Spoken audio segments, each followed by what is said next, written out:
Hello, guys. Welcome to the D-Talks, the third episode of this new initiative from the South Pass. We are here together to talk about the hockey in South Africa, and we have great guests for this chat. It will be fun because we have been chatting for the last minutes and it's incredible. So I will call them, and they are really known. So, but I will talk a little bit about them. We'll start by Coach Pholo. Hello, how are you? I'm very good. How are you? Fine. With hot weather, but always a great time to talk about hockey. Coach Pholo, obviously, Olympic player nowadays with different roles. She's also a great guest for our chat here in the South Pass YouTube or Facebook. And let me say, we are waiting for your comments on the comment box, so you can also send us some questions. Justin also, and Justin is talking from Holland. Hi, Justin. Hey, Tiago. How are you? Good. Fine. Celebrating his birthday some days ago, so it's also a happy moment for Justin, and also obviously a great player, both legends from our sport. So it's also a great time to have Justin here, and also Tyron Barnard. How are you, Tyron? ¿Cómo estás, mi amigo? Oh, with Spanish and Portuguese. Great way to start from Tyron. How are you? Yeah, I'm very good. Thank you. And yourself, Thiago? Fine. Tyron, obviously, a well-known individual from hockey, is the editor of the Hockey Mag, between all many other things. Here, all together to talk about the hockey in South Africa. It's a classic country for hockey. Everyone that likes hockey knows about the importance of South Africa in our sport. But, well, let me hear from you. What's the actual context from hockey in South Africa? Can we start with Coach Pholo? Yeah, well, right now with the global pandemic, we are still in lockdown in terms of sports. So I haven't seen a field in almost 120 days. So it could be depressing, but I've been doing a lot of work online. But yeah, we can't wait to be allowed back on the field. And I think every player, every administrator, everyone in South Africa is missing just being on the hockey field, seeing hockey balls, hockey sticks.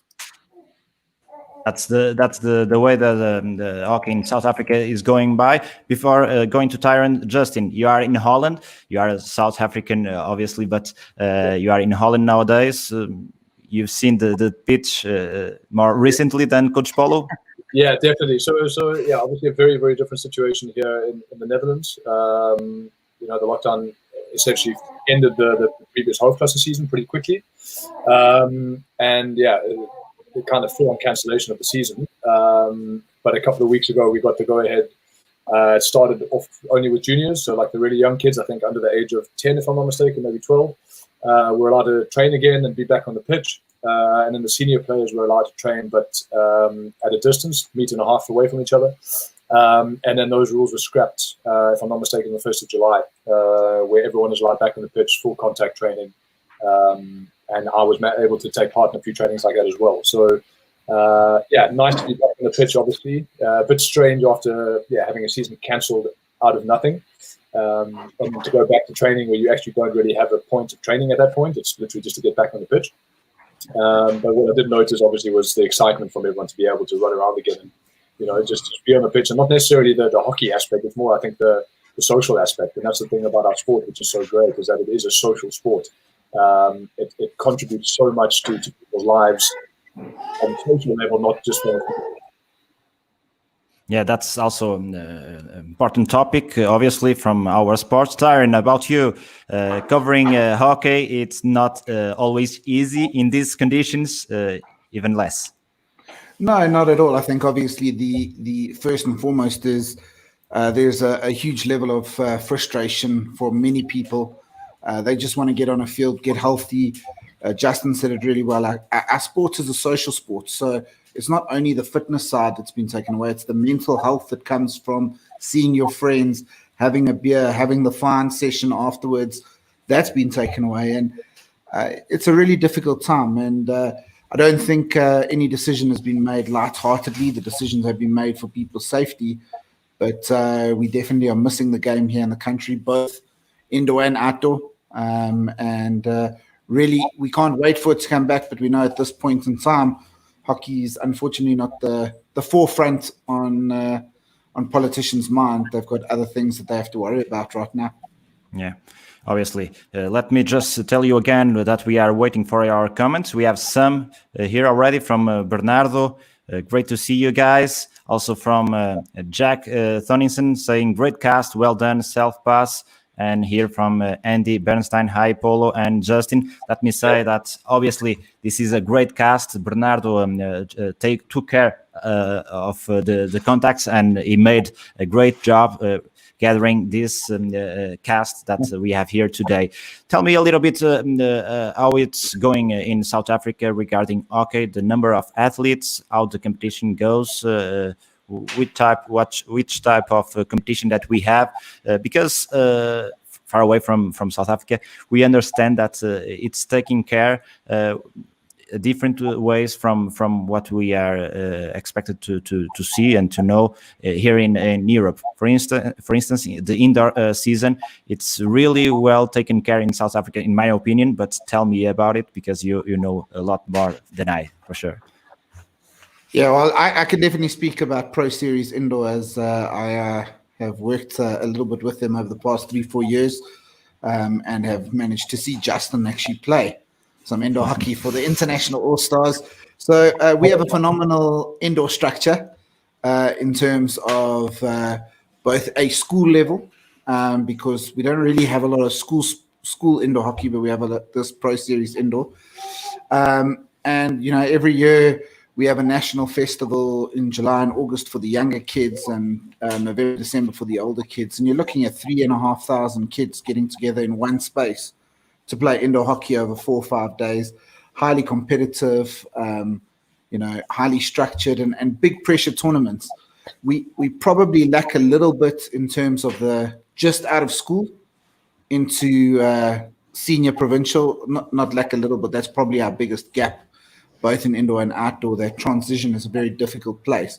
But our outdoor national teams, specifically our women, the SPA indoor hockey ladies, have done some amazing things over the past 3 years since the last World Cup, when they missed out.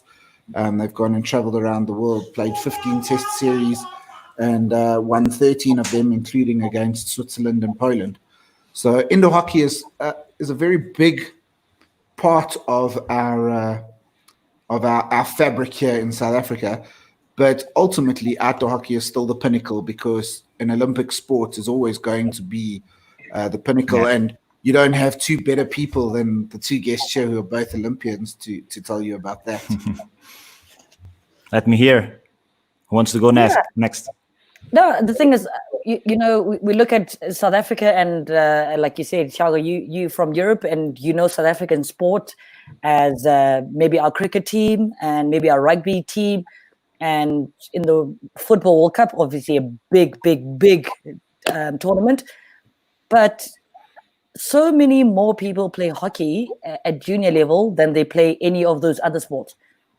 And this is what we are always toying to try get back into. How do we get from school level to high performance level and keep the same numbers?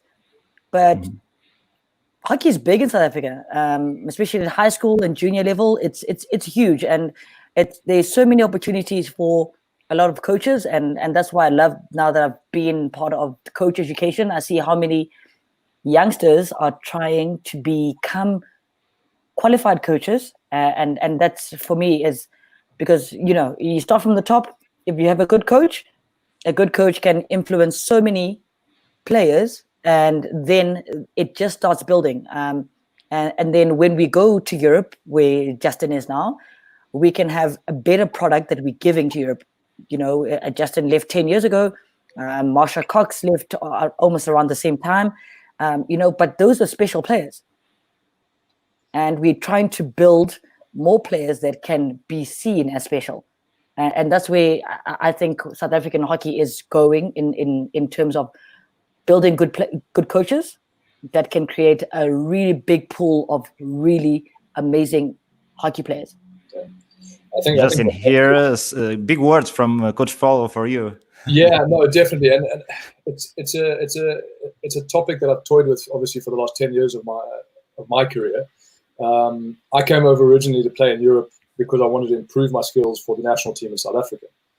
And if I look back at what Tyron said and what Pholo said, the part that we miss the most is that post-school level sport into university level, and then getting into high performance into the national setup.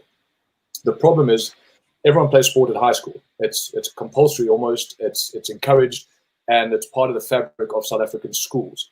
So the number of players at that school level is incredibly high, and the talent pool there is incredibly, incredibly high.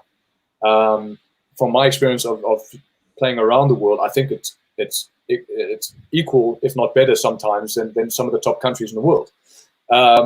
University level, you take a step back because a lot of players don't make the transition from high school hockey to university hockey. Maybe they choose a social team and they have some fun. So you lose a bit of your talent pool there. And then from making the step up from university level to, that kind of national pool or even your provincial pool, there's a big gap there. And I think it's got to do with the quality of coaching. And you see the number of quality South African coaches that have left the country to coach in Europe because the opportunities are better, the systems are better, and the structure is better. These are all assumptions on my part for the reasons that they've left. So this is not me speaking out of experience. But my experience as a player was to come to Europe. I wanted to get better so I could perform at a higher level for the national team, improve my chances of playing in World Cups, Commonwealth Games, Olympic Games. But ultimately, it became a situation where I could actually earn a living playing hockey and, build a career in playing hockey, which I couldn't do in South Africa, and you still can't do in South Africa. And that to me is also something that has become a big challenge and also influenced my decision making over the years to stay here. Is because, ultimately you decide whether you're stepping away from actually having a career and playing for free, or often paying your own way to play for your national side, or you actually decide to build a life for yourself and a career and a longer term plan, which is ultimately what I did. But there are a lot of players. Austin Smith is a great example who managed to combine the two.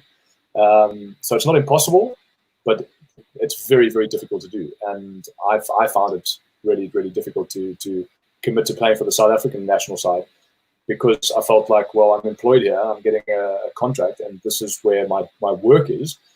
Why should I miss out and leave my employer to go and pay for a flight to play, overseas?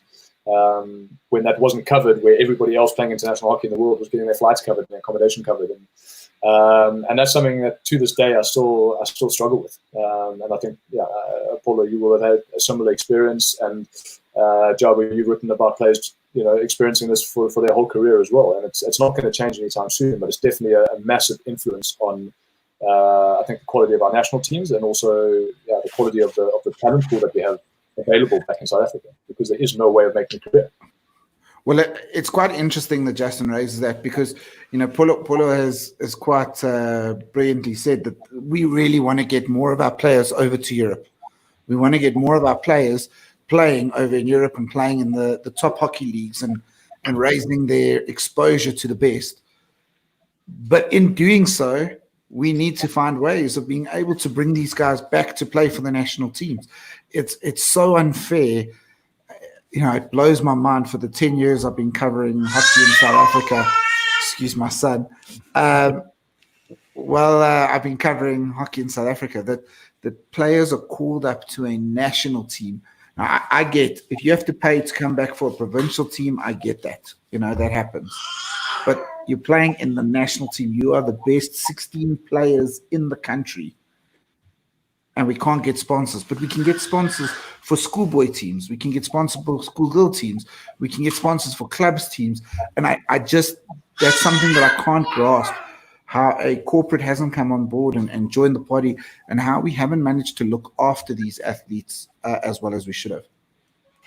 Yeah, we are talking about one of the best national teams in the world, South Africa, obviously. So that's a big thing. What do you think that has to be done? What has been tried to be done to get that transition from the school to the senior level better? Can you tell me about that? I remember, like a few years ago, we had, Justin, when you were starting up in the national team, you know, we had sponsors, you know, and I talk about the trifecta of media, sponsors, and then spectators, because media won't come if there's no one watching the games. Yeah. And who's responsible to get the people to come to watch the games, so that people want to pay to have boards around and have sponsors around. So it's that, just that triangle that we have not been able to keep constant. We've had one really great at a time, where I know the women's team back in my day, we had Spa, there was a Nedbank for the men's team, and so I don't know. I think marketing of our sport has not been as great as we have in other sports in South Africa. And like Justin saying, like, you know, the transition from school to university to high performance, we miss so many people, because even from junior, like primary schools, kids are looking at our national teams and like, oh, I heard that they have to pay to go. Yeah. So maybe I can play cricket. So cricket's all paid for, and a goal says, oh, okay, in netball they paid for, so I never have to ask my parents or burden my family with, you know, financially. And that's how we start losing the talent pool. And like Justin said, we have an amazing talent pool in our country, and Jago, you've seen how many of our players have made the World 11 team over and over and over. And Justin said again, how many coaches are great and working elsewhere in the world? And it's just about having that professional system that will keep all of us here to build the country that we all love. And Justin, I can't even imagine what it was like for you to say, I can't anymore. Yeah. Well, every time I put on that green and gold, it felt like everything in my life made sense. Yeah. And Pholo, maybe just to elaborate on that, you know, Jabu's asked me this question multiple times. I haven't officially retired because I haven't been able to let go. And the biggest reason is I'm still secretly in the back of my mind waiting for, let's call it what it is, SAHA, the governing body that makes the decisions based on hockey in South Africa, to not punish players for playing overseas. I can't get selected for the national team, and it sounds punished is maybe a harsh word, but I can't get selected for the national team unless I play a national tournament, a local national tournament, IPT, or I'm not sure what the pros league was. There was a professional league briefly. But it has to be IPT. Okay, so it has to be IPT. But for me to play in that competition requires me to take at least a week's leave from my job, to miss 2 potentially more games for my club team, pay my own flights, pay for my tournament costs, find my accommodation for a training period. I have a club team that I'm representing in a provincial team that I'm representing. To get selected for a provincial team, you actually have to play in that province. It's almost impossible. And that decision, unless that decision becomes easier, and I'm obviously speaking at a very high level here, there are a bunch of players playing in Europe that do this. They pay their own way and they fly themselves back, or their clubs provide their flights. I can't sell that I'm a South African living in South Africa anymore. I've been here for 10 years. My whole life is built here. So I can't get flights built into a contract here to say, oh, I get 2 return flights a year, because I don't live in South Africa. I live here. And that players playing at the best leagues in the world can't get, at least selection for a training camp based on performance in a European league. Every game is recorded. Coaches have access to all the footage of all the games around the world. I find that still to this day, I find that really baffling, that we can't give players that are trying to improve and play at a better level and actually make a career out of their sport the opportunity to still play for the national team while doing but overseas. And that's something that I've really struggled with for a long time. And I think that's also got to do with the coaching setup. I think a lot of coaches leave because they don't get given potentially the opportunities in South Africa that they could get overseas. So I think it's a bit 50-50, because to get those opportunities in South Africa, you need to have, like Pholo said, you have to have media, you have to have marketing, you have to have the tournaments being attended. Thinking of audience and supporters for international hockey games, I know that in Cape Town, you've got some of the most fanatical hockey fans in South Africa. I played 1 3-game series in South Africa in my 10 years playing for the national side. There you kind of, I think there's an imbalance there. And we played a hell of a lot of games in Potchefstroom, and I studied in Potch, and I love Potch, but that's not where people want to go to watch hockey. So, take the game to the place where people are that want to watch the sport. That plays a massive role as well. Yeah, Justin mentions the media. It's almost, and let's hope not too many people that employ me are watching this, but it's almost ridiculous. I've been covering the sport for 10 years, and the fact is there's a niche market for me because there's not enough media involved. I'm a part-time media journalist, a full-time financial professional. So the fact that your biggest voice in hockey is a part-time journalist, that should be concern number one. Your second thing is, Justin says it's exactly right. You need to, if your national team is your elite team, if this is the brand you want to sell, you need to put them in test matches in front of the South African public. So, we don't play test matches for 2 years. There's nothing. I mean, Kristen Payton had 32 caps before she played her first test match in South Africa. I mean, how does that happen? So you need to put this prized asset. Can you imagine the Springbok rugby team not playing a game in front of South African fans? The Protea cricket team not playing. Give the people what they want. The third thing for me is, unfortunately, the provincial tournament grabs a group of people together. Quite often, a week before the tournament, they come together for the first time, and we use that as our elite selection pool.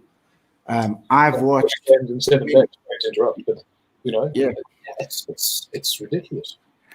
Where we have some great club leagues, and if you got a sponsor involved and you could fly your selectors around, they could go around and watch club hockey, and they could go and identify talent at club hockey, and we could get a Champions Challenge club hockey back, and we could make club hockey our pedigree. We could raise attendance that way instead of trying to replace our best form with a forced form, because unfortunately you go to the nationals and it's 3 teams playing for the trophy, which is almost pointless. And the last thing is, Pholo touched on it completely. It's the marketability. Our sport in South Africa has some of the most marketable characters. You talk about Marsha, you talk about Justin, you talk about Pholo, and you look at their journeys. But if Pholo walks through the streets, if Justin walks through the streets in South Africa, how much do people know who they are straight away? And they should. I mean, Justin's played in an elite league for a decade. He should be walking through the streets and being stopped for photos. Pholo is an Olympian. Nobody wants to photo with an old bald guy. Yeah, I mean, okay, you maybe don't look as much as you did when you left South Africa, but I mean, like Pholo, in a time where we're talking about Black Lives Matter, she played in the Olympics 10 years ago, 12 years ago. Like, we need to understand. I won't tell you the year because people can then calculate my age.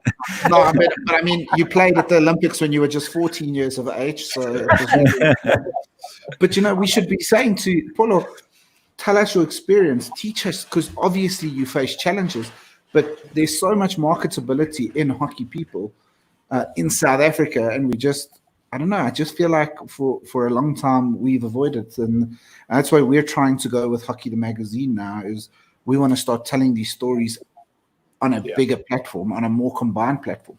The sport definitely needs role models. It needs people that people can relate to. People that, I mean, we're all pretty accessible now with social media.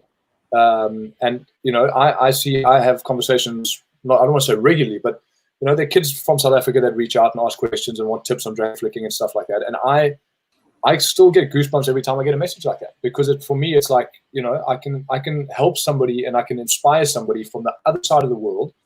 And a lot of these kids I've never met, and they've never seen me play, but they've caught some highlights of a Hoofdklasse game, or their coaches told them about me, or something to that effect.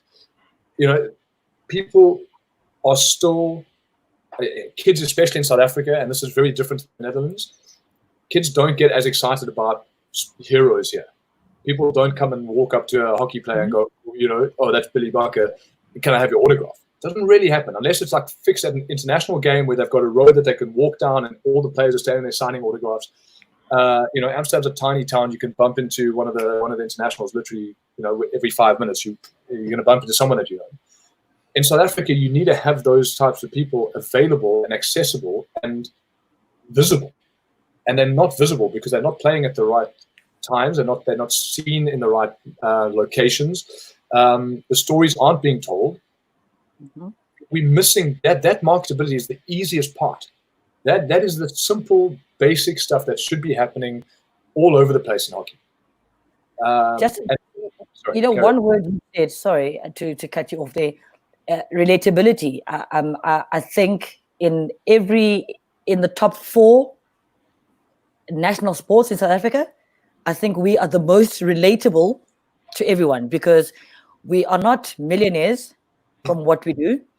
So we don't live in the biggest mansions. We don't drive the fanciest cars, but we not even are thousandaires. No. I was about to say. We are just like the people we represent. Yeah. And those discussions and talks, and yes, I do speak at schools, and the kids are like, really? You just like one of us? And those are the conversations that happen after every speech I give at any school. The kids line up to just have a talk. Yeah. Please sign this, and then they were like, so when it was and I'm like, just like where you are right now, I was there, right? We don't get picked up at 12, 13 and get a huge contract to play for Barcelona for the rest of our lives. So we are relatable, and this is the thing. And you saying we are not being showcased and out there for the public to know that this is your journey too. Yeah. Where you see Justin, this could be you. Pholo, an Olympian, that could be you. Yeah. I didn't go to a quote-unquote hockey school. Yeah. I had talent. I had a coach that was really obsessive about getting me better. And then I got noticed by people that mattered. Yeah. And then at 21, 22, I'm an Olympian. But these stories aren't told because, like you said, Jabu, we've got part-time people telling our stories. And as we've heard, you've got a beautiful son who wants your attention as well. So you're trying to divide yourself into 3. Yeah. I wanted to ask Pholo, just from someone that's been overseas for a long time now, how accessible do you see hockey in South Africa? And I'm not talking to, I grew up in a school system that, obviously my folks worked incredibly hard to get me into a school system. I didn't go to a private school. I went to a public school in Pretoria. But how accessible is the sport? Is it, because I know that hockey in Europe in general is seen as a very elite sport. It costs a lot of money to be a member of a club. Is it still accessible? Can everybody play hockey in South Africa? Well, if you look at the financial situation in South Africa right now, in schools, yes, it's offered in many, many schools. Quality of coaching, quality of education for the coaches, not so much. And we look at the majority of our country is privilegedly, disadvantaged. So we have this much, the percentage of people that have access to hockey when the country is this big. Yeah. So we are picking from 10% of the population where we have really amazing athletes. And like one story for me that blows my mind is Josiah Tugani, who won the gold in the marathon almost 20 years ago. Yeah. He was working in a mine, right? When he became the marathon champion. And like, And you look at the Olympics, the marathon was where the Olympics started. Yeah. So he wins this gold, and you were like, who is this man? Yeah. So how many of him are hidden and never been seen, and we'll never get that kind of athlete with the hockey stick? And that's where I think we fall away from the other countries in the world. We don't tap into our natural resources because we have so many natural athletes, but they've never seen a hockey stick in their life. Is that a relatability issue, or is that an accessibility issue?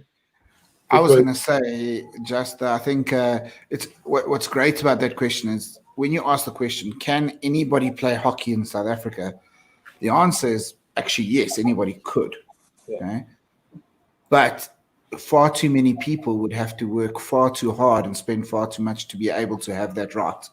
So for some people, there's just no turf near them, or there's no access to sticks, or they're going to find a turf, they're going to find a stick, but they're not going to find quality coaching. It's a, you know, in a country that is as economically challenged as South Africa, a sport that is not the most economically cheap sport is never going to be as available to everybody as, for example, soccer or rugby. Then you put on top of that a kid watching soccer sees the likes of Cristiano Ronaldo, Lionel Messi, Percy Tau, and they see these guys making enough money in 10 years that they can live off of. Then they're going to watch rugby and they're going to see a Tando Kolisi, they're going to see a Peter Steph du Toit, and they're going to see guys who can make enough money in a 10, 15-year career to work off. Justin, you've played for the last 10 years at an elite league. Can you retire now and not work for the rest of your life? I can retire for about 20 minutes and then I'm straight back to that. No, exactly. But Joe, you know, this is, I think the biggest reason I actually wanted to have this conversation was also to, you know, have the platform to acknowledge the fact that I had an extreme privilege and I wouldn't be here if it wasn't for the fact that I decided to play hockey. Yeah. You know, this life that I live now and being based in Amsterdam is based off the hard work that my parents did, but also based off a society and a system that gave me that opportunity more than 90% of the country, even more, 95% of the country. And to not take that into account, you know, when I'm looking back at the opportunity that I've had is ridiculous. So I think having these conversations is vital, and I think especially between people that are involved in the sport at a whole bunch of different levels. But I think it's also important to remind people that even if we do tap into that 90% or even half of that 90% at some point, the chance of actually being able to earn a living or a semblance of a living playing hockey is still 0.00001%. It doesn't exist. I don't earn a living playing hockey. I maybe did for a few years where I was living alone. I didn't have a wife and didn't have another job, and I could literally live off frozen paella out of the supermarket freezer, which I did in Belgium with Wade Payton and Tommy Hammond for a few years. But, you know, that opportunity it doesn't exist. So how do you sell that? Because you have got a provincial cricketer that can live for the rest of their life, or maybe not the rest of their life, but have at least a springboard or a platform just by reaching provincial level. But Justin, for us, I think you talk about the 90%, and we had that huge social movement in South Africa, fees must fall. You know, the youth saying that we were promised free education into high-level education, which is at varsity level. And as a varsity coach, what I sell is that with your talent, you can have 4 to 6 years of free education. You can have a bursary. And that's that 90% that I think we can get involved. And that's, I think that's the only way that we can get players that would be thinking, I'd rather play rugby, but like, you are a great rugby player. So in this time, you can't be a rugby Olympian, you know, and that's one big thing that we have still. And that's one thing that I hope we can preserve is South Africa being an Olympic country as a hockey playing country. we need to still play in the Olympics. We need to be in the Commonwealth Games because that's where we are seen. Yeah. But that's where the social aspect of our sport becomes vital as well. And that's the point that you make is get your bursary. You're talented. You can go to university. You earn your degree. You can maybe go and spend a couple of years playing over in Europe. And that's where networking in sport comes in, and especially in hockey. The hockey community is so tight-knit that by making contacts and making, growing your network, opportunities arise all over the place. And I would be completely remiss if I didn't say that where I am now, the job that I've got and the career that I've got in playing hockey, I've got because of my hockey career. I've got because of the network that I've built playing the sport. And yeah, maybe you're not going to walk away with a check and be able to kind of spend the rest of your life investing in businesses and just sitting on your couch and stock trading online, whatever the case is, because you've got that check that you've earned for playing 10 years of sport. You get a hell of a lot more from a social level. You get to maintain your normality to a certain degree. I live a really normal life, and I would not trade that in for the world.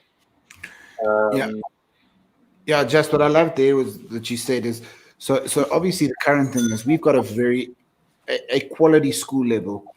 It's about feeding more kids into the varsity level, and that's really where hockey offers a fantastic opportunity is bursaries and quality education. So somebody goes to play hockey at varsity and they get a qualification. So hockey then has provided for your future, indirectly, which is a wonderful thing. And Pholo, you are spot on. I think as any South African youngster playing hockey growing up, it's the Olympic Games. That's the dream. That's the thing. This is why, as a country, 2016 devastated us so badly, was because that's the dream. And yeah, okay, sure. In the best part of the dream, we're playing one day for medals, we're playing for top 6, whatever. But the first dream, the best thing we can offer an international hockey player right now in South Africa is an Olympic Games opportunity. You are an Olympian. I mean, no one can ever take that from you, Pholo. No one can ever take that from you, Justin. You guys are Olympians. You get to add the OLY to your name. And that's what hockey can offer you. You know, hockey can. It can't offer you $1 million rand or pesos or liros, depending where you're watching around the world. But it can offer you a once in a million opportunity of going to the Olympic Games, representing your country, rubbing shoulders with the greatest athletes in the world in an Olympic village. And it's so critical that hockey doesn't become, and I mean this in no disrespect to the guys that are running it, but that hockey fives does not replace the traditional game at the Olympic Games. Because what that does is that robs half of our guys from having Olympics. Whoa! I'm a huge fan of fives. I like fives, but fives should be It's a building block. It's a building block. A building block, not the Olympic sport. And I'm a South African, and I'm an African before I'm a high performance coach. You know, and to be a high performance coach, I need to see how many Africans have access to high performance coaching and high performance sport, and so many. I mean, in 2018, we went to the African Youth Championships, and we played fives on a. It was, the rubber pellets. Indoor. Yeah, but it was outdoor because in Algeria it's so hot. Obviously, they can't really grow proper grass, so that's where we had our qualifications to go to the Youth Olympic Games. And the kids came to me because obviously we've got enough artificial turfs here, watered artificial turfs, and they say, "Coach, how are we going to play?" I'm like, "We have to do it." So many Africans do not have access to a proper AstroTurf, a water-based AstroTurf. So that's what I love about fives. It brings hockey where hockey would never be. Yeah, no, I agree. I think it's a lot more inclusive. Yeah, let's play anyway. Yeah. Once you have that start, and that's what I love. Once we have that start, you will see, and we're talking about the 90%. 90% of South African youth, and I think the census of 2018, I think, said I think 80 to 86% of South Africans under the age of 18 are Black Africans. Where will they find hockey if they're not in a private school or a really uppity government school? We can bring fives to anywhere. We can play fives on a netball court, on a tennis court. So let's bring hockey to the people. But and that's then what we'll then get a coach like me walking around, going around the country, saying that 13-year-old in 4 years, I want that girl or that boy to be coming to the University of Johannesburg. But we'll never see it if we're hoping that we'll play 11 versus 11. And that's where we go with fives. And that's why I love fives. You know, at the Youth Olympics, we had a country called Vanuatu from Oceania.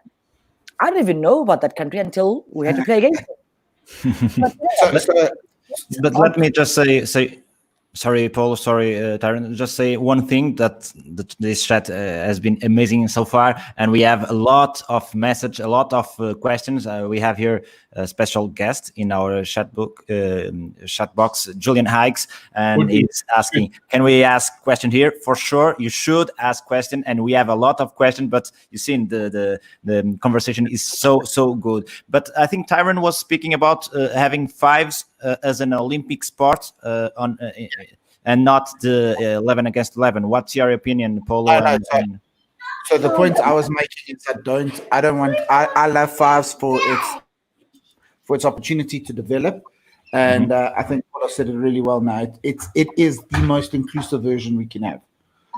But I think the Olympics should be, for me, the old school. I'm a traditionalist like that. I love Test cricket. The Olympics should still be good old 11 on 11. Yeah, I like that, and I think I do agree with that. But I think the point about inclusivity is vital, and what Pholo said is you're going to be able to bring the sport to way more people because you need less space, you need less equipment. You can play it pretty much anywhere. I think if they introduce, I don't know if this has happened already, but a less dangerous hockey ball, then it makes it a bit easier as well for fives, which I think is also a smart way to start. But your stat in the census of 86% of kids, 80 to 86% of kids under the age of 18 are Black Africans. That's where my point comes back to having heroes. You need to be able to tell the story of players that have made it, that have come from a similar background, that look the same. And that's where you also still need to have the opportunity for players to play overseas. We've got a couple of South African internationals that have done it. Marsha's done it, obviously. Tony Marks has spent time in the Hoofdklasse. Julian Hikes, Diane Kasim is over here. Billion Tuli played at Harvesterhude, one of the best clubs in the world. These guys, their stories need to be told. They need to be splattered everywhere, and that doesn't happen. And we I'm not saying Jabu, get off your ass and do something. You can't, because you've also got a full-time job. But these stories need to be told. There are enough of us with social media and coaches and platforms. The Saha website, I mean, that should be front and center. These types of stories should be told. If people want to know about hockey, where do you go? You go to the National Association. That's where you get your information from. So that's where you need to tell these stories. Have interviews with these guys. Have them online. Make these guys front and center. Make them the poster kids, the poster people of our sport.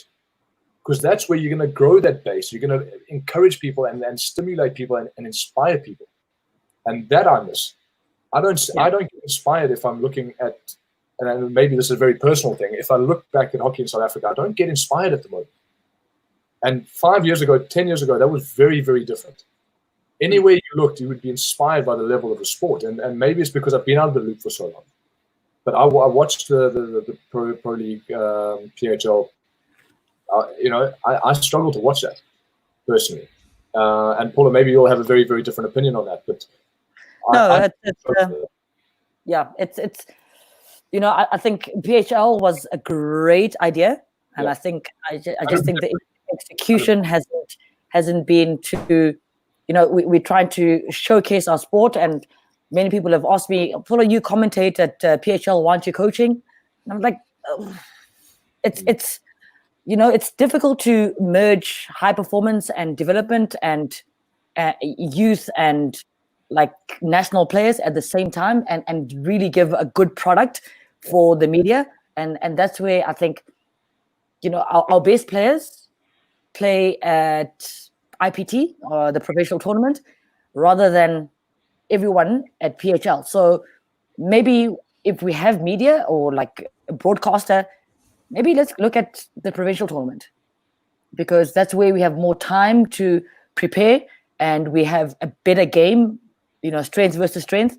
But yeah, just like you said, I'm shooting off the hip here, and these are my opinions. But I think that's a good point. Yeah, but I think it's interesting what both of you said there, because over the past 5 years, the best quality of hockey that I've watched has been at the Belgatex Elite Club Challenge, which in itself has flaws, but there was a game between Baloo and Wanderers, which was one of the best games of hockey I've ever watched in my life. And the Varsity Cup, where, again, it was a UJ versus Wits, and again, Ricky West is doing some magic stuff at Wits. But why were these games so much better than all these IPT games that I watch? It's because these guys train together, they play together, they coach together. There's actually time for a coach to implement a game plan, build a system around it. It's a 2-year process. So while I'm not saying that either of those tournaments are perfect, the Varsity Cup has some rule changes that I don't really enjoy. And the Belgatex Elite was a very exclusive tournament up until last year when they brought in qualifiers at least to open it up. But the quality of hockey there, but those aren't broadly covered. Those aren't broadcast on a big enough level. And that's where you're going to see your best South African hockey is where you see two clubs that have played together for years with good coaching structure. I mean, Pholo, imagine you're coaching a club side for 3 years. You're able to build, you're able to recruit players to that team. You're definitely going to get more out of that team than you are out of a PHL team that you assemble a week before the tournament, and you have to fit together. And you beat them the day before the first game. So, we're talking about post-lockdown, how do we get back on the field? And so many people are like, oh, okay, great. So 2 weeks after we get let out, can we start playing competition? I'm like, why are we so obsessed with competing? We think, we say the season is long, but it really isn't. You meet your team in Jan and you're playing your first game in 6 weeks. That's not enough time to build a system, right? So I feel like right now, this after lockdown, let's leave a competition year. This 2020 is done for us. Let's look at building for 2021. I'm obsessed with skill development, and any player that can execute most of the hockey skills perfectly, then I've got my work cut out for me, because then I had to bring up a tactic against anyone. But how do you do that if players can't consistently stop and pass the ball accurately? And we just so ready to let's compete. I'm like, no, skill development is very important. Set piece, those specialist skills. Justin, I want to actually ask you now. I'm going to leave my little rant. How long did it take you to flick like the beast that you are? Still working on it. No, that took a while. I mean, you'll as a coach, you'll know it's not something that happens overnight. It's Malcolm Gladwell, 10,000 hours. I don't know whether I believe in that wholeheartedly, but it feels like that. It's something that you never ever perfect. And that's the thing with hockey, that every skill you have in the sport, you can't perfect. It's a continuously evolving skill. You're not going to get every single ball hit at you the same way. Every now and again, you're going to get a ball hit that's coming at your nose, and maybe you need a duck out the way and trap in your backhand out the air. That doesn't happen all the time, but that's something that you have to know how to do. And the only way you know how to do that is by trapping 1,000 balls being hit at you flat on the deck. And that's where I think we also, as hockey players in general, and I think also in South Africa in particular, with my experience of being coached in South Africa, is that we want to walk before we can run. A lot of people want to. I mean, the number of times I get asked how I can drag flick, and the first question I ask is, do you know how to stop a ball first? Yeah, most of the time. it doesn't work like that. You can't curl a ball into the top corner like David Beckham until you're able to literally just hit your passes over 5 yards. It's the same as anything else in life. It's a continuously evolving skill, and you've got to keep working it. And that's something that I feel like, again, grassroots hockey in South Africa is probably where, in my humble opinion, we need to make the most development, where we can take the most steps, because we start playing little games and we start doing stuff way before kids are able to trap the ball perfectly every single time. And having seen South African school teams come over to the Netherlands in particular, and having coaching clinics with them, a lot of these school teams, they've come over and they've asked me to do a clinic, and I've literally only been able to spend an hour and a half on the turf hitting and stopping balls.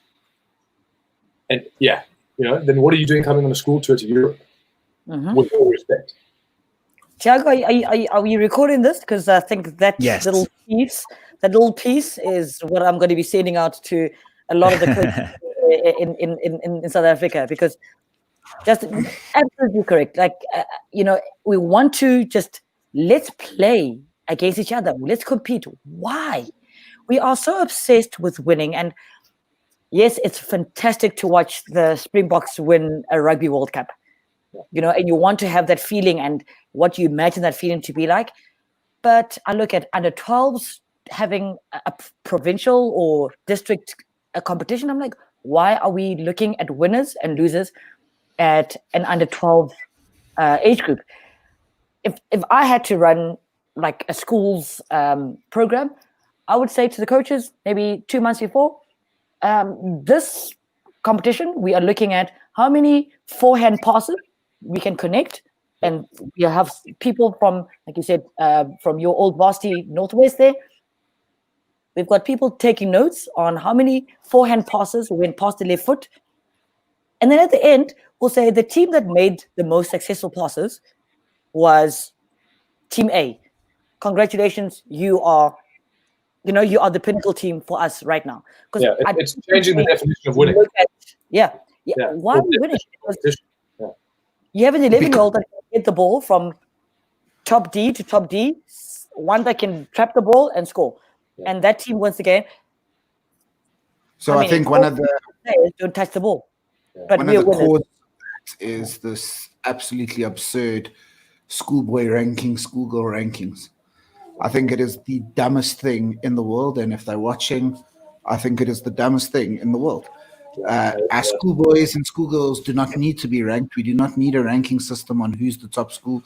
It creates incorrect competition. It creates a win at all costs, and it creates an absolutely competition is good, but competition needs to be reined in at the start, because you can't focus on competition and completely forget the focus on the basics, as both you said. Develop skills. Adjust skills. But that is literally, in a nutshell, the thing that we forget. I think also this is maybe something that we need to improve as coaches in general. I'm not a full-time coach. I do some coaching, but so as somebody that speaks to young athletes, it's the way you bring the message across. Do you want to be the best drag flicker in the world? Do you want to be the best midfielder in the world? Do you want to have defensive abilities like Arthur van Doren, who can hit a backhand over 60 yards? Yes, you want to be able to do that? You need to be able to stand here for the next 2 hours and pass a ball to the left foot every single time without blinking an eye. And you need to be able to trap every ball in the backhand every single time. And I think we sometimes bring that over as a boring skill to learn, and kids experience it as boring because, we're doing basics. But without basics, you can't take the next step. It's as simple as it literally is crawl, walk, run.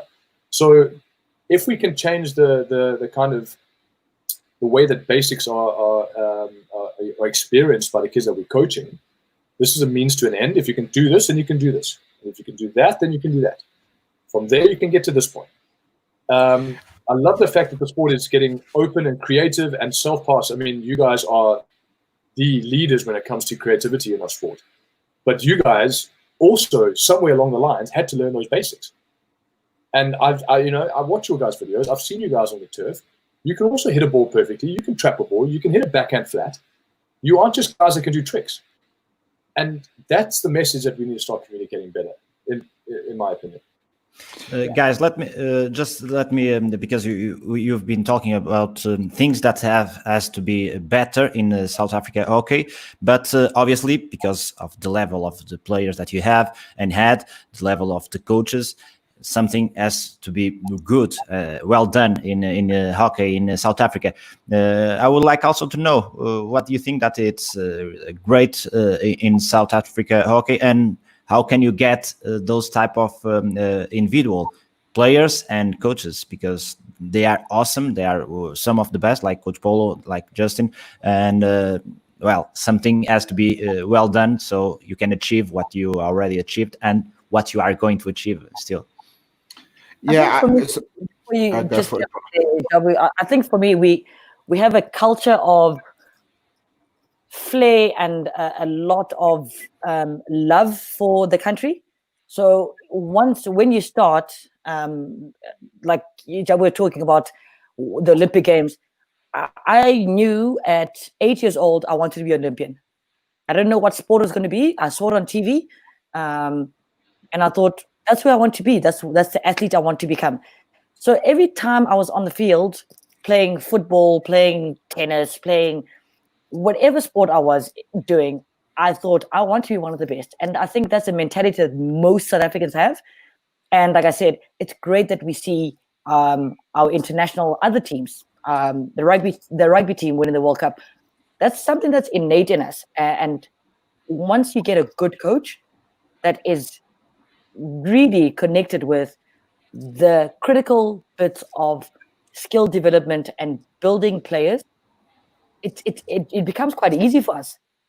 We have heroes. Like when I got into the national team, we had Lindsay Carlisle, which is Lindsay right now. She had been there forever, and she was such a person to look up to all the time. And we talk about the Marsha Coxes in the world of South Africa, and Marsha is still a huge ambassador. We look at Justin and where he's playing, huge ambassador. So when we start playing, we look at these people that, yeah, we can get there. So that drive that's within us has a vision of people that have done it before. And I think it's very individual right now. And I think if we can hone down those processes to make sure that we don't have one Justin every 3 years, we have 17 Justins every 4 months. You don't need more bald guys. Tyron. But it's so appropriate. We're having this discussion on the 18th of July. Today is Mandela Day in South Africa. We celebrate the great man, and it's almost a fabric of who we all are as South Africans, and where you see it better than anywhere else. We have our challenges, but when we're on a sport field together, we are united. And it is so clear for me, and this is why I love telling the story of sports, is that the saying proudly South African is embodied by the people that represent the country on a hockey field. They may have their challenges with organizations, they may have their challenges with administration, but put any hockey player on the field for South Africa and they play with a level of pride that even sometimes you don't get from a rugby player or a cricket player, because they're not playing for the money, they're playing for the badge, they're playing for the honor of the country. And that pride, that South African pride, that, I wish I had a quintessential word for it, but that Madiba magic is in all of us as South Africans that have been affected by the great man. And it's appropriate that we speak about it today, because I think that's the thing. We as a country have been through more in our 26 years post-apartheid together than some countries and some people will experience in their whole lives. We have a different set of challenges. I mean, we're a country with 11 national languages. So it means when we go onto the field, there are just so many differences, and that bubbling pot just produces something outstanding, something special, something different that, we all grow up in. And it also makes our players and our coaches wise. So when they go around the world, they used to. I mean, Pholo will coach a team with players from 10 different cultural backgrounds. When she goes to go coach Scotland one day, like Jen Wilson's doing, Jen Wilson, and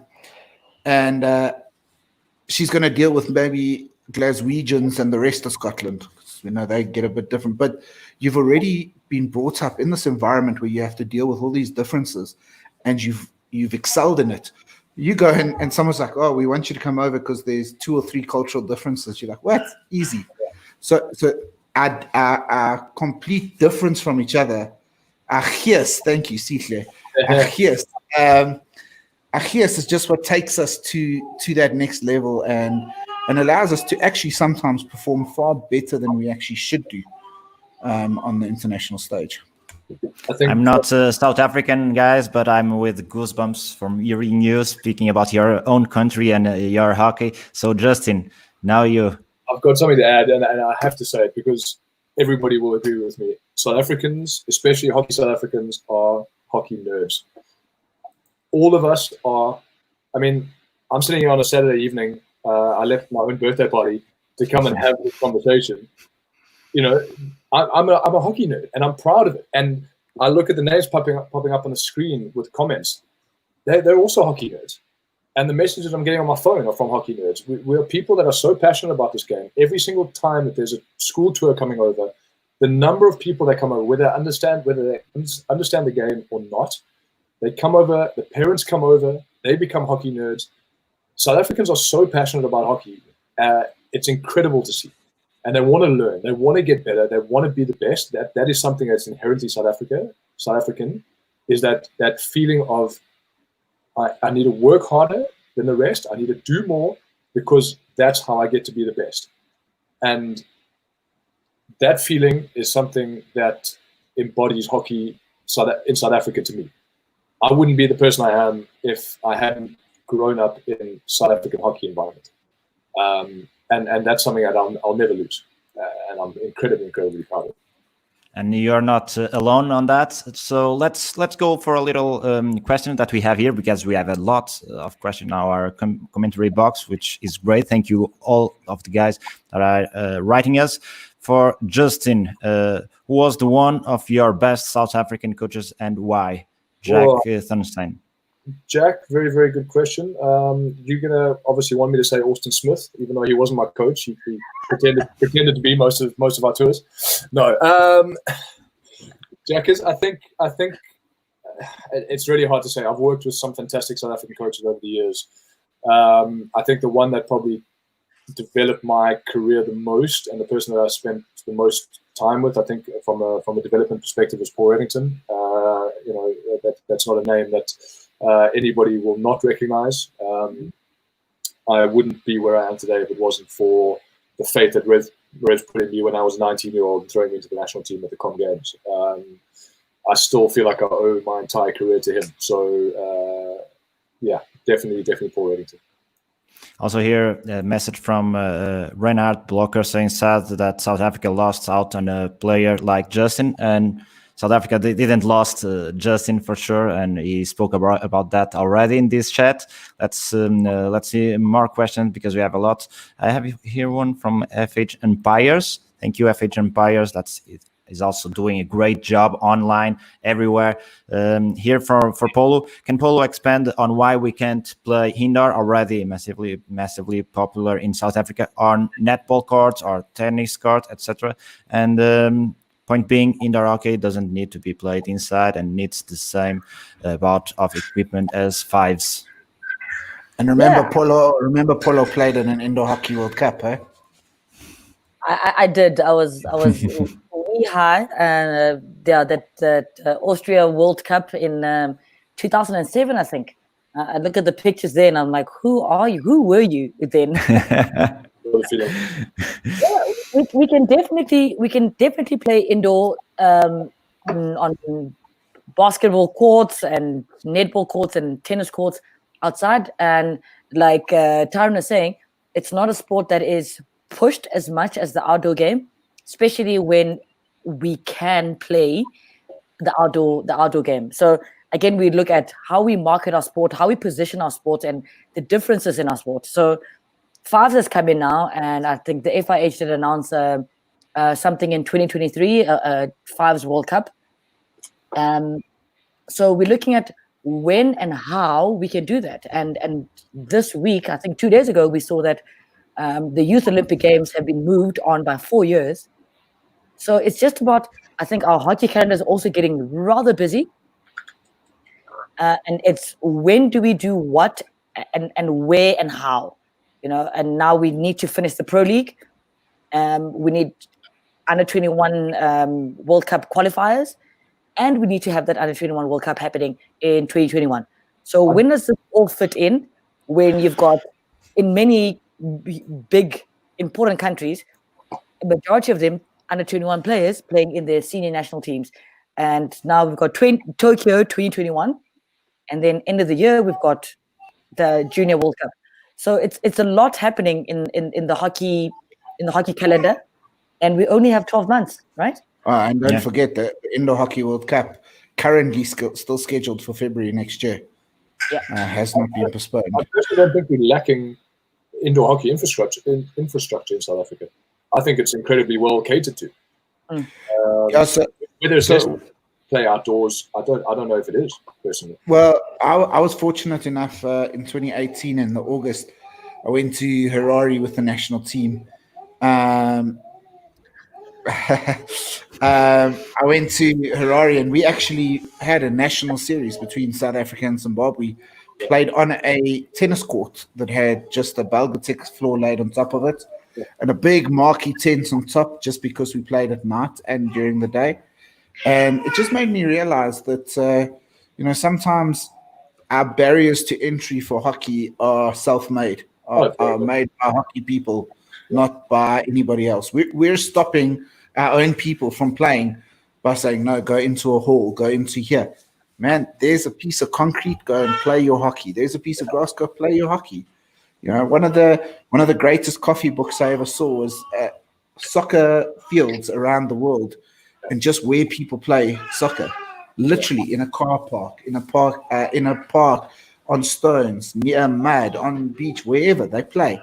And let's do the same for hockey. Let's play wherever we can find a piece of land, and let's get people playing the game that we all love so much.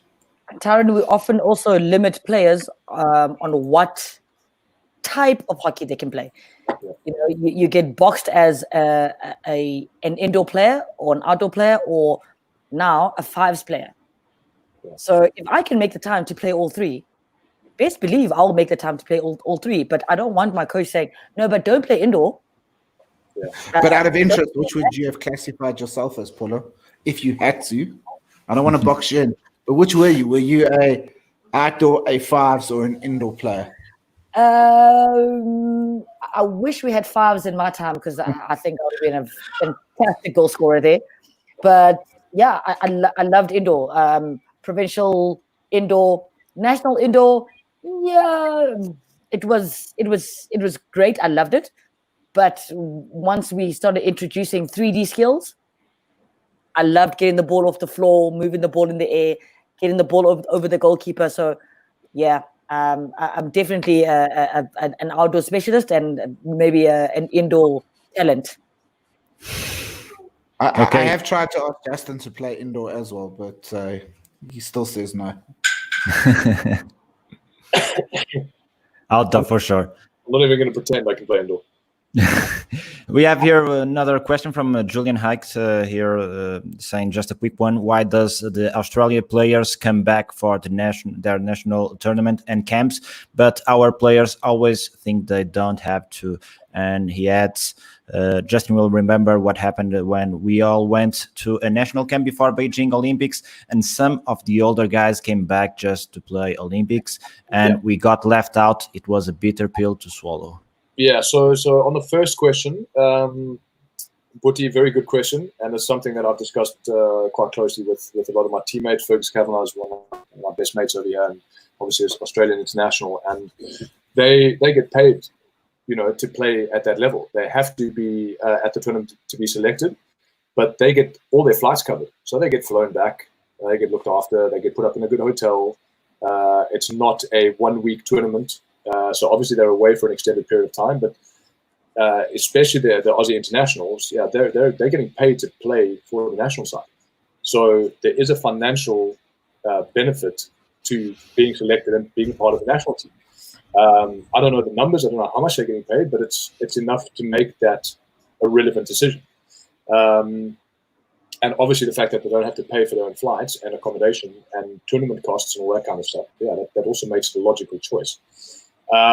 Very much agree with your point about the Beijing one. That's still something that I struggle with to this day. I think we had a really good squad going into that, and a bunch of guys that had previously retired or stopped playing at the top level came back a couple of months before selection time and all got selected for the Beijing Olympics.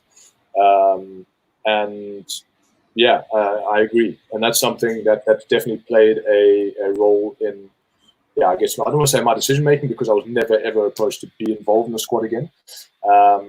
But I don't think I'd be able to do that knowing how much time and effort goes into qualifying and being part of the qualification process. I would never be able to live with myself if I was asked, for example, now to come join another year. One, I'm far too old and I'm definitely not at that level. And two, I honestly just think that that is the most selfish and egotistical decision you can make. And people will disagree with me, but I don't think it's fair to for players to be involved in the process for 2-3 years in the whole Olympic cycle just to get left out because some more experienced guys have decided to come back. Just one quick question. Are you thinking about being in the Netherlands after you're retiring or coming back to South Africa?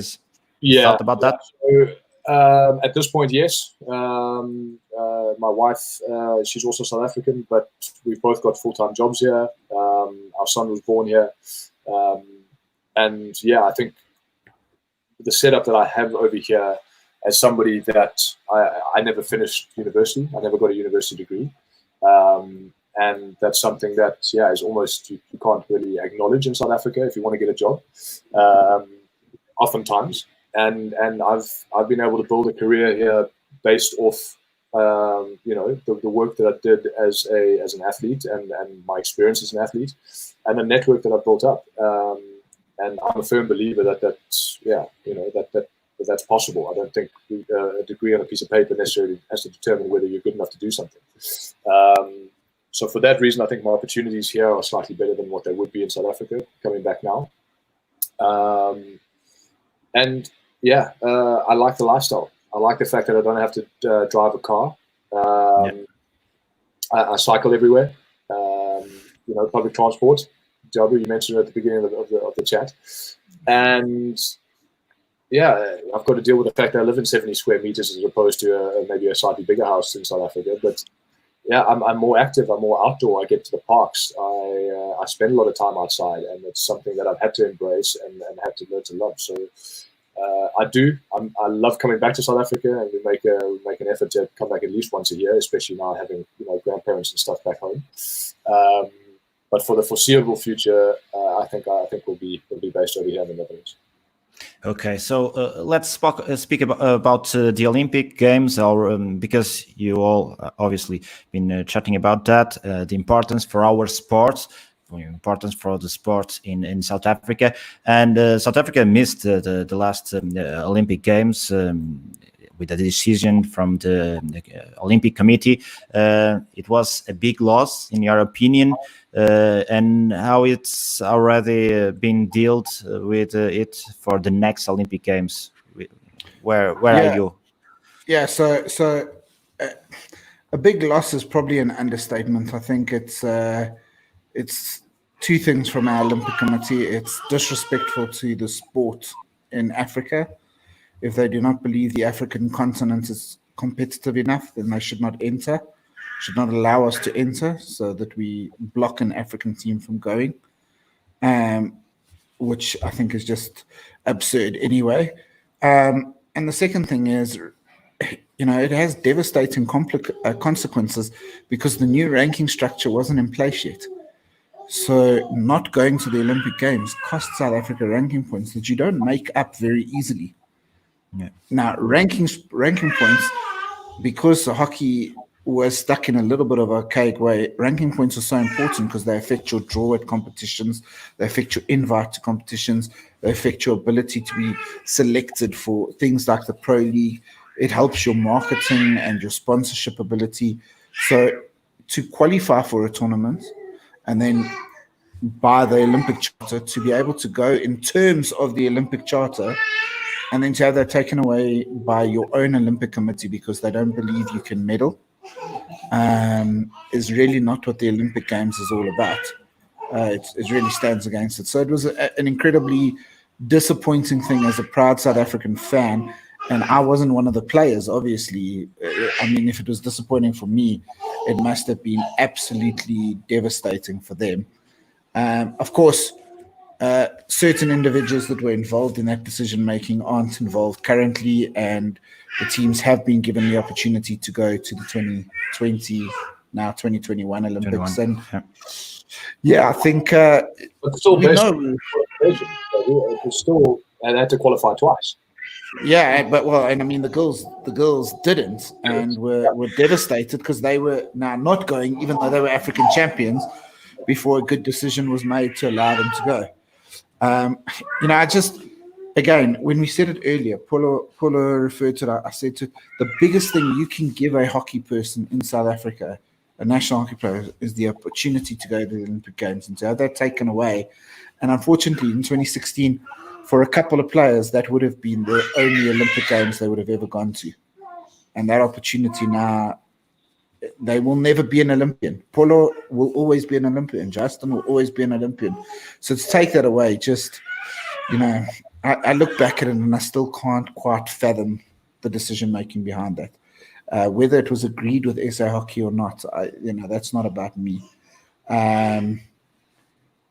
It's just it's a terrible decision. So I'm glad that South Africa are getting to go. Yeah, we're up against the 8 ball. We're not the strongest team in the tournament, and on paper you're looking at us playing in the 9 to 12, the bracket, and hopefully we can cause a shock and get into that top 8. We know that at tournaments we've been close. In London 2012, our men should have been in the top 8. Some disaster umpiring against Great Britain didn't help. And then, of course, 2 very, very late goals in games. We know that our ladies have had some incredible tournaments, especially in the earlier games we partook in, and could very easily have turned 1 or 2 of those games into 1 or 2 of the close defeats into draws or even into victories, and would have been sitting in the top 6 even. So, Ireland gave us a blueprint at last year's Women's World Cup. You don't need to be the top-ranked nation to get to the end. So we're there. Now that we're there, we can cause a shock.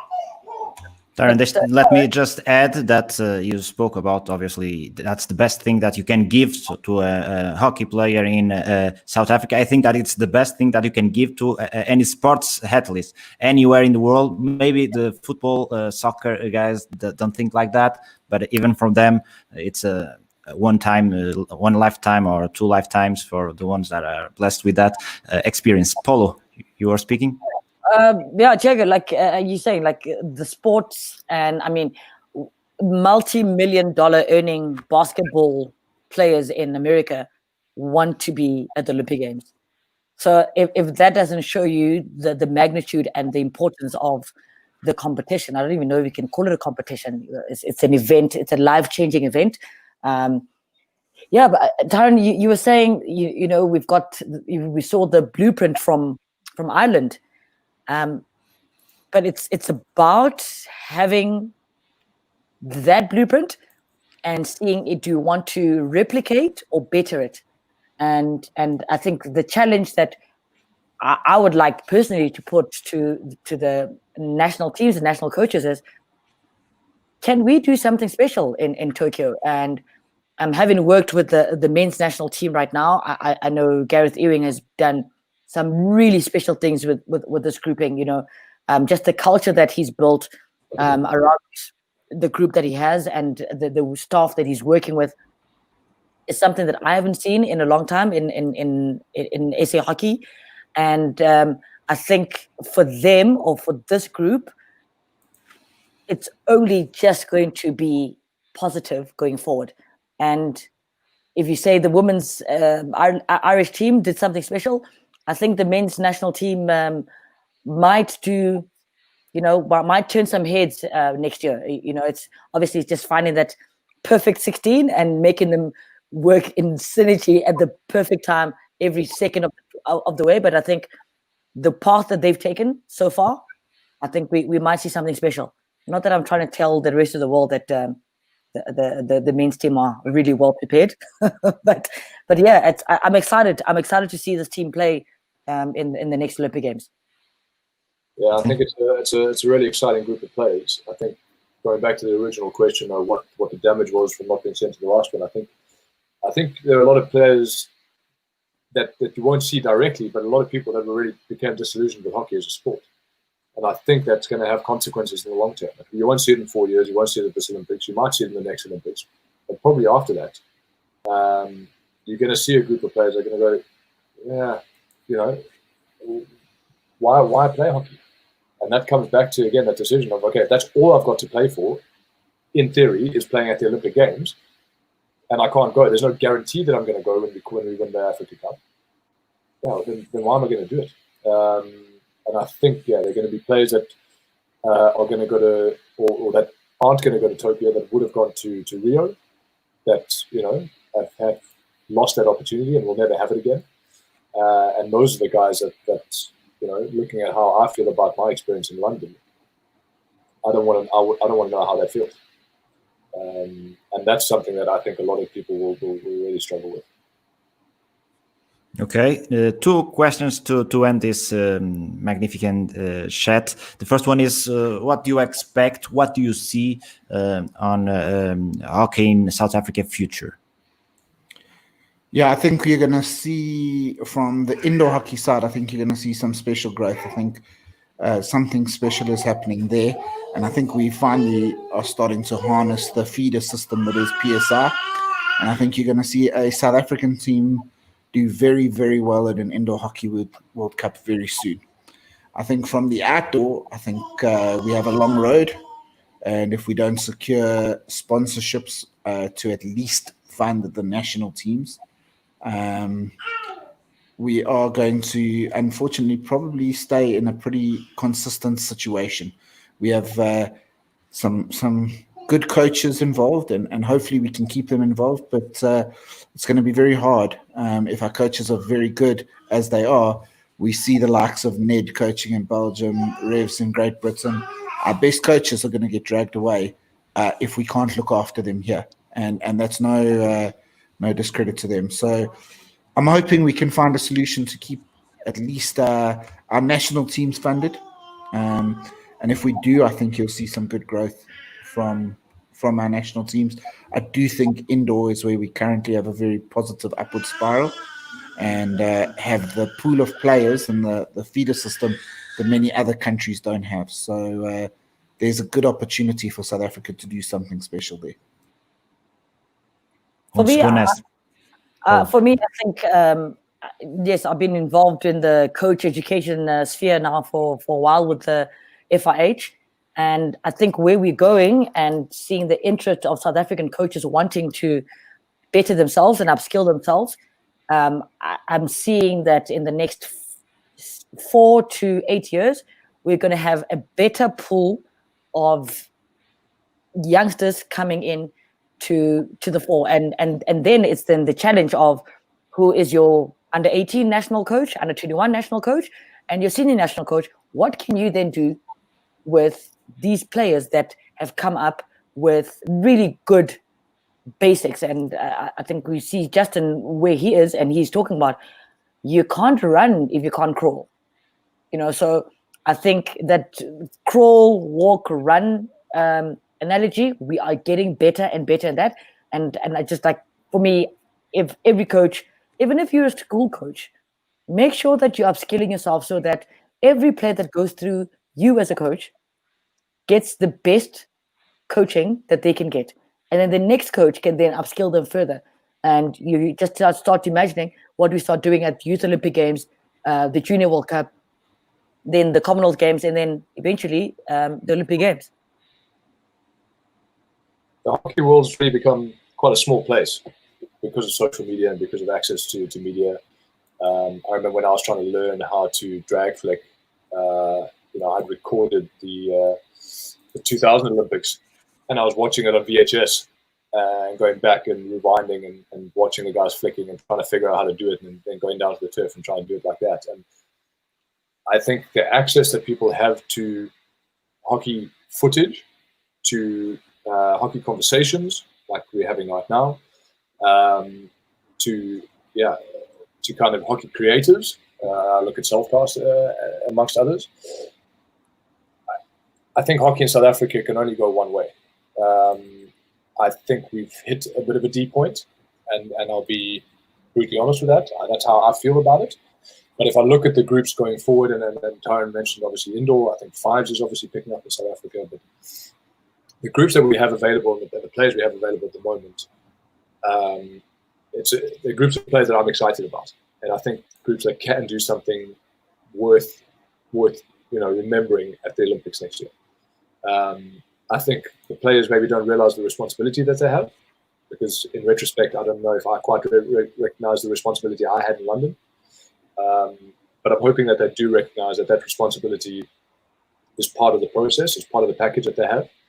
And by going to the Olympic Games, not just trying to compete for themselves, but actually trying to remember that they're competing for hockey in South Africa in general, they could really turn around the sport for us.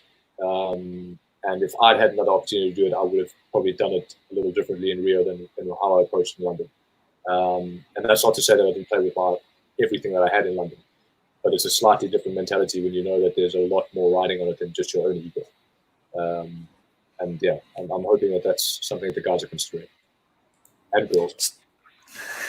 Just to finish, I will ask you one or two questions. We are going to finish right away. What do you see for yourself in hockey in the future? We can start with you, Justin.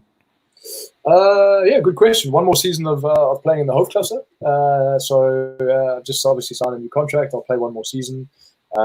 Expecting a second child in December, so my second half of the season might be a slightly more challenging one. Thank you.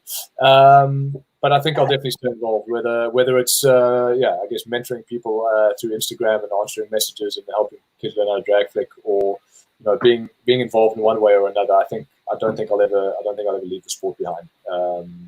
I think it's something I'm incredibly passionate about, but I think I'll put the stick down in terms of playing for a while.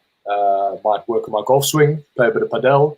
There are a couple of options that might be nice to have free weekends for a change. So Kabaddi. Kabaddi. That's a story for another time. But no, definitely not going to be leaving the sport behind. If you want to play golf in Portugal, you just ring me and we can do it. Definitely. Cool. Don't let Justin lie to us like he has a choice in not leaving hockey. Once that hockey bug bites you, you are in for life. So you're like, oh, maybe I could. No, you can't. Hockey owns you forever. And about you, Pholo? Oh, well, there's a lot happening right now with, in coach education and coaching the university team here. And I'd love to grow Fives in South Africa a lot more, and Fives in Africa and other emerging countries in the world. There's so many countries that are thinking about hockey but aren't there yet. I don't know how to do it. And I'd love to be one of the people that are taking hockey to nations that haven't really gotten there yet with getting the programs in place. So I think, like I said, I'm a huge fan of Fives, and I just like to see the sport growing because, like we said, the community is what keeps us together, and the community is what keeps us here in this beautiful sport that we love so much. Tyron, we finish with you? Yeah, I mean, obviously, my role is to tell the story, and I've been doing that for 10 years. Over the last year, we launched Hockey the podcast, which we're hitting our 50th episode this week. We're now launching Hockey the magazine, and again, we're just trying to get more and more space where we can tell the story, where we can, because there's incredible stories. There really is. I mean, I've heard from some people over the past 2 years. And I was covering the sport for 8 years before that I've just been mesmerized by how they've even made it to the level that they've made it to, the challenges that they faced, the amount of money that some of these guys and girls have spent to represent their country I mean, it's sensational. It is sensational. It's just wonderful to be a part of telling that story, because it is such a good story. So yeah, there'll be a lot more stories coming out, and we're looking to try and use our platform to give more people a voice. So, we want coaches to be able to tell their stories. We want players to tell their stories. We want administrators to tell their stories, because every single one of them is an important part of the fabric of hockey. And if they have a story to tell, we have a place for their story to be told. Thank you very much, Tyron, Justin, and Coach Pholo. I have one thing to do. It's like this. I don't know if you are seeing me, because it was really awesome time that we spent here with you guys, and it was incredible to hear you. Like Tyron was saying, it's unbelievable when we have hockey people talking about hockey, talk about this passion, and it was unbelievable. Justin, thank you very much. You have your birthday party, and you left to be here with us. You have to go Happy back. birthday. Thank you, guys. It was great to be here. Thank you so much for letting us tell our story. I think it was really, I was really looking forward to this, but I think I enjoyed it far more than I had even imagined I could. So thanks for getting us involved. Okay, thank you also to Coach Pholo for being here and giving us so much knowledge, so much experience. Was incredible. And also for Tyron, also with his inputs, with media experience and hockey experience, was really great. Thank you also to the ones that are outside watching this and sending us messages with questions and everything. It was really, really awesome. That's the third episode of the Detox from Self-Pass, a work from Barnard Fernandes gathering this cast.